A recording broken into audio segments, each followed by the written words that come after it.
Quan són 3:15, saludem Joan Margarit i Pere González Nebreda. Senyors, bon dia, benvinguts. Bon dia. Joan Margarit és un dels 5 arquitectes que coordinen la construcció de la Sagrada Família. Juntament amb Carles Buixader se n'encarrega de l'estructura del temple. Pere González Nebreda és president de l'Associació d'Arquitectes i Pèrits del Col·legi d'Arquitectes. Ha format part de l'equip que va arreglar el nyap del Carmel. Deixi'm que els hi pregunti directament, perquè els oients ja saben de què venen a parlar avui. Si considera, senyor Margarit, que és imprudent, perillós, que el TGV passi just per sota de la Sagrada Família pel carrer Mallorca. Aviam si puc fer-li una pregunta ben clara per aclarir si és perillós o no és perillós. Si es fa un túnel perquè passi el tren d'alta velocitat per sota la Sagrada Família, per sota els fonaments o a tocar dels fonaments de la Sagrada Família, hi ha risc que s'enfonsi la Sagrada Família? Una última pregunta per començar pel senyor Margarit.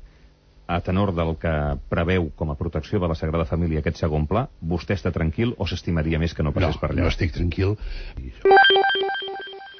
És a dir, no perillaria ara amb la Sagrada Família tal com pesa, tal com està concebuda ara, però el dia que s'acabi, que encara hi han de posar-hi un parell almenys de torres que són gairebé el doble d'altes que les que hi ha ara. Sí, clar, hi ha uns 1.000 tonelades, escolti. Aleshores, potser aquestes proteccions d'aquest segon projecte no serien suficients. Senyor Pere González, suposo que està d'acord amb el que hem començat dient aquí.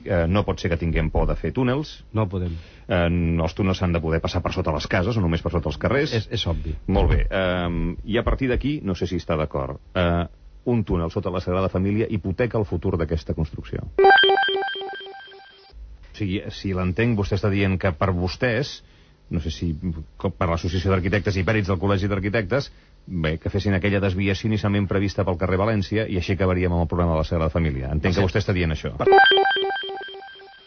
Però estàvem debatent amb Joan Margarit i Pere González, arquitectes, sobre la conveniència de fer passar el TGV a tocar dels fonaments de la Sagrada Família. Parlava vostè, senyor González. El que passa és que si el desplacem uns quants metres, intueixo, pel que he vist en els plànols de situació, que aleshores el tren passaria no per sota dels carrers, sinó per sota de les cases. I és possible que això, tenint en compte el precedent del Carmel, amoïni les autoritats polítiques que veurien com hi ha veïns que senzillament no volen que hi hagi un túnel per sota casa seva. Els hi podríem dir als veïns que no han de tenir por de pensar que el túnel del TGV els hi passi per sota de casa seva? Ja. Fins on se sap, aquest tipus d'opinió que vostè expressa, senyor Margarit, pot modificar la idea que tenen els constructors del túnel, o això està dat i beneït i passarà a tocar de la Sagrada Família? Ah, caram, és a dir, no pot passar per sota la Sagrada Família, que no hi viu ningú, per dir-ho així, però en canvi pot passar per sota de les cases per on viu gent. Doncs la resposta és sí, podria amb més facilitat, perquè des d'un punt de vista del pes és molt més suportable passar per sota d'una casa. I a més el TGV se suposa que aniria a molta profunditat.